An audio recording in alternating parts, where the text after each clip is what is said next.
Hey Stampers, Diane Dimich here with DDStamps.com, and I just wanted to show a really quick tutorial on something called the Bandana Technique. And I saw this done by another person and kind of ran with it on my own and absolutely love the look of it. So what you're going to do is you're going to pick a stamp, and I picked the stamp Flowering Flourishes, and ink it up in your black ink.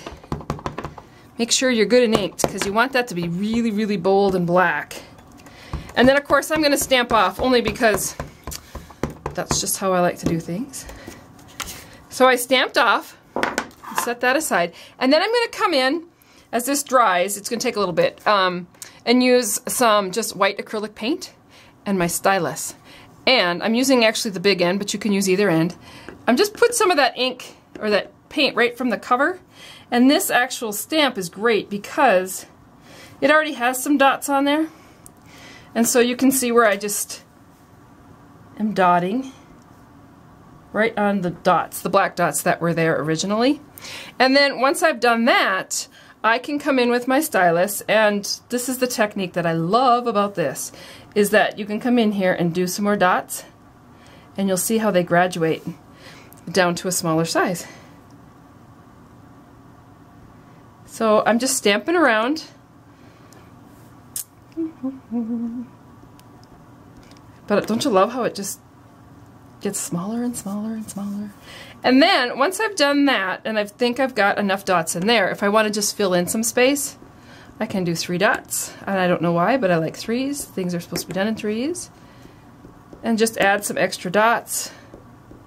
This would be a beautiful technique with any color, any dark color, and then add in your white. But I just wanted to show you quickly what it looks like when it's dried. It doesn't take very long to dry. So this is the same stamp set, Flowering Flourishes.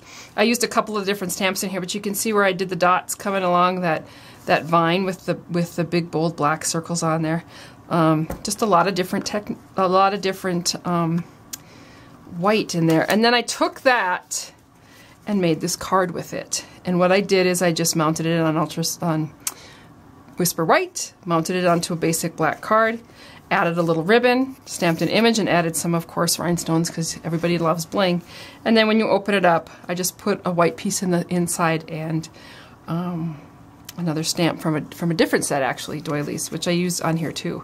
So I used a couple different ones on this particular background, but I will post up the measurements, and I hope you enjoy this tutorial. Pretty easy to do.